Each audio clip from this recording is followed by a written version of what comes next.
good. How are you? Good. So I kind of jumped in real quick and, just kind of shared that, the past series that we've shared with Dare to Win have kind of focused more on the sales side and how it doesn't have to be salesy. It can be very organic and just sharing. And then today, wanting to focus more on the social retail side as it pertains to building the team side of things. And, we'll get into the differences between social retail and multi-level marketing. But what I'd love to start off with is, how do you feel about recruiting? That's kind of like the elephant in the room right now, right? A lot of people say, oh, recruiting is icky. And so, for someone like you, where I know leadership is a huge part of your passion with this opportunity, how do you see recruiting? Yeah, and I do want to acknowledge, I think a lot of people get scared or have a block when it comes to recruiting. That, sales is fine, but I just can't recruit. And the way I look at recruiting is very different. I think we have our hands on a very amazing opportunity where, not only from an income potential, but personal fulfillment potential is so great.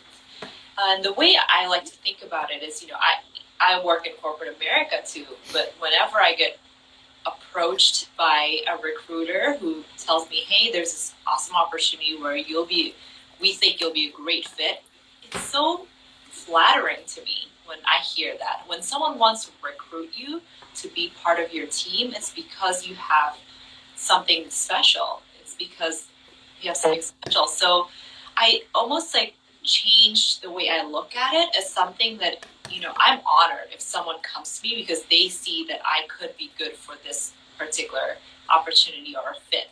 So when people say, I don't know how to recruit people, you are flattering people when you are asking them to join them for an opportunity. And listen, we're not just asking anyone to join them, right? It's usually when you ask someone to join, it's because you see this person has potential, this person has a network, this person has an influence. So try to make that little shift in your head that says, this is a good thing that I'm reaching out to someone. You're presenting them with an opportunity that's, literally life-changing. So there's no shame, no nothing. You're making that connection and you're presenting someone with an opportunity. So that's really how I see it. And you made me think, Jen, about one thing, which is when we talk about recruiting, another block, I guess, that I hear people talk about, or the first questions they ask me when they hear recruiting or building a team is is this another MLM? Do you get that question a lot? Absolutely. Yes, absolutely. And how do you think about that? So I can understand where there can be some hesitation, and I think there's lots of different opportunities out there, and some have put a negative taste into people's mouths, and they take that forward to apply towards everything, when really, this is different. I too, I worked in corporate America, but at the same time I was doing that, I also was part of an MLM, a multi-level marketing company.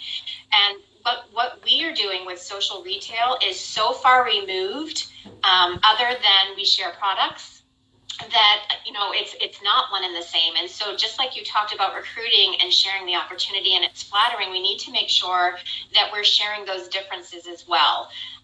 For example, with an MLM, the only way you can earn significant income is by building a team. And so then you feel a whole different kind of pressure to just get anyone and everyone to join your team, right? And what really sets apart our social retailing is that there's those two distinct sides. And we've spent a lot of time talking about the sharing of the product and being able to simply share a promo code so that, you're earning income and the person you share the code with is benefiting as well. There's definitely that win-win on the sales side of social retailing. But on the business side, like you said, we are very specific to whom we invite into this opportunity. We want people who are willing to build relationships with others, who are looking for the best interest of others. Do we want to earn income? Of course we do, but that is not where the success is going to come from. The success comes from building that community, building that team, and being there for them, not just in getting them to sign up, but mentoring them and adding value to them so that they can carry that value forward based on what their goals are. And I definitely felt, with the MLM, it was just sign them. And that loss of relationship building and community wasn't there for me. But there's, so many other things, like a lot of MLMs, there's a buy-in. It's not just you have to buy a large package. You have to have monthly quotas that you hit each month. What are some others? You get paid maybe once or twice a month, right? Our social retailing, we get to, it's a minimal buy-in, right? $39.99 a year to be a social marketer. And with that, you're getting 2 websites, 2 mobile apps, right? So much, and with no overhead. And it's important to carry that on. We also get paid twice a day for our sales side of things. So it really is different. And I think, taking the time to educate others and ask them questions and learning about their goals and then sharing what this opportunity has to offer can really make a difference in how they view it, how they perceive it, and how they enter into it. Yeah. Can you elaborate on one thing? Because I think this is really important point, which is, when I first joined, and, I've never been a part of other MLMs before. I'm not the most knowledgeable, but I remember people who have really emphasized to me that the difference in Modere is that we have this dual-sided compensation plan, there's a sales side and, like you said, the business side. But to be honest, I didn't understand the gravity of why that is important. And you've mentioned this, but can you explain again one more time why having this 2-sided compensation plan is so different from just having one? Sure, absolutely. I mean, the thing that I love is the social retail opportunity can be whatever an individual wants it to be. If maybe they only want to share products and that's where their comfort level is and they want to be able to cover the cost of their products or maybe earn $500 a month, they can focus on just that side. And maybe they don't want to mentor a team, build a team, lead a team, but they can introduce people who are looking for that. And, those people may only want to focus on the team side and being a leader, and that's where their passion lies. And the fact that they're completely separate and significant income can be earned off either side.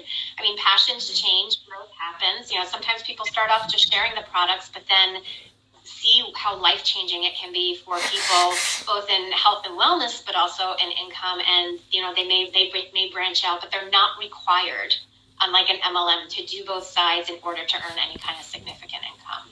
Yeah.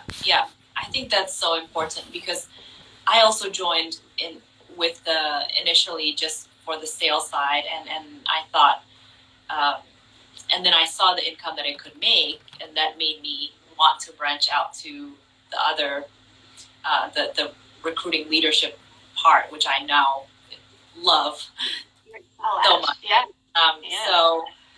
So yeah, I think that having that 2 sides almost opens up the opportunity, both sides. So you're uncapped basically. You could go either side and you could do well. I love that.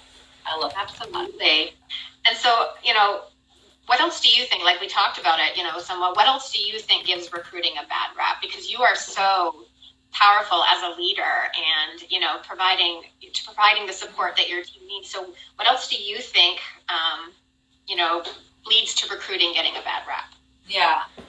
Oh, great question. I think one area that I want to be more mindful of, and I think a lot more people could be more mindful of in having the recruiting conversations, is in understanding the other person's goals. So the person that we're trying to recruit, understanding their goals and setting the right expectations. I think we have a tendency, I use the royal we, myself included, to get so excited about the opportunity that we just, give them all the information about the recruiting without understanding, is that what they want? Because at the end of the day, people have different goals. Some people want to bring in $500 a month to their family, and that's great. some people have a goal of bringing $10,000 to their family, and that's also great. But then understanding those different goals, you really need to then set an expectation with each of those people. What is the work that's required to get that goal? Someone who is looking at $500, their amount of effort that they need to put in is obviously going to look very different than someone who is looking to bring in $10,000 a month. Apples and oranges. So I think sometimes we, I myself included, don't do an elaborate enough job of setting that expectation of the work that would be involved in trying to meet that goal. So we also use the term passive income a lot in this industry, passive income. And I think some people could have a misperception about the word passive and sort of assume that, once you join, money comes in. And, they don't see it coming in the first month, and then they're like, give up, this doesn't work. Like, this doesn't work. Clearly it's a scam. It doesn't work. But the truth is, I actually dislike the word passive because to me, one, there's nothing passive about it, right? It does require you, whether that's on the sales side, it requires you to put yourself out there. That's not passive. Whether that's sharing, to have conversations, that's not passive. And recruiting is the same thing. It requires you to put yourself out there, to introduce people, have conversations. There's nothing passive about it. So I think the word passive, I always call it, is not passive income, it's passion income. Because the work itself is not hard. Really, it's not hard, especially if you're passionate about the product, you believe in the product, and you believe in the opportunity and what it could bring. There's, it's easy to be passionate about it. But I think we really need to do a better job in listening, in understanding what the other people are looking for, and in setting that expectation with them of what they should expect in terms of the work to put in within that first month, the first 3 months, within the first year. And whenever there's people fall off the bandwagon or feel it's not working, it's oftentimes just a mismatch between their expectation of the work that should be done and the more realistic expectation that should be done, that should be put in. Right. No, I love passion income, and I totally think you're spot on. You wouldn't open up a new business, you wouldn't buy into a franchise, open up a new business and expect that you are earning income within the first month, right? It takes time to build, it takes time to grow, it takes that consistency, and that applies to this opportunity as well. But I love that it's a passion that you can have as you're creating it and building it and having that consistency. I love that. Yeah. So Jen, I know we're almost at 15 minutes here, and is there any other closing thoughts or anything that I missed? So when we talk about recruiting, about opportunities, any other thing you want to share with the audience? Yeah, I'd love to share that if you are entertaining, entering into an opportunity in any form, ask questions. Don't hesitate to reach out. We have an amazing promo coming up for our specific opportunity, and what we do, basically they're getting to, sign up, practically for free to become a social marketer and be part of our social retailing opportunity. But, we have opportunities where people can ask questions, listen, and not feel pressured, right? It should be something where you look at knowledge never being a disadvantage, right? Learn everything you can. If you're feeling like you are working in a job where you're not paid what you're worth, or you're dealing with debt and needing to come up with other ways to earn income to help cover the cost of debt. Maybe you want to pay for a vacation in cash, maybe it's time flexibility. There can be so many different things that you're looking for. And like you mentioned, Cindy, it's the art of us listening to what it is that the other person wants and needs. But it's also up to them to take the time to look into the opportunities, to ask the questions, to not feel pressured. And if someone has reached out to you, like I'm reaching out to people that I would love to lock arms with, and if it's for them, wonderful. I'm so excited. And, for the upcoming promo that we have going through the end of the month, becoming part of our team and part of our network, it's the perfect time, right? But if it's not for them, that's okay too. And I'm there to help them in that regard as well. I'm not going to, you want the right people, you want them to be passionate about it, you want them serving other people just as we want to serve them. And I just think that this opportunity to reach out to you, to reach out to me with questions as to what is this and what would it look like if this was my goal, I think we have that in the palm of our hands to share with them, and hope that they're open to asking those questions. Yeah, good knowledge is never a disadvantage. So absolutely reach out if it's at all, if you're curious about it and just want to learn more. Um, please do, and I hope to hear from you soon, and wishing you all a great rest of the week. Thanks so much, Cindy. Take care, everyone.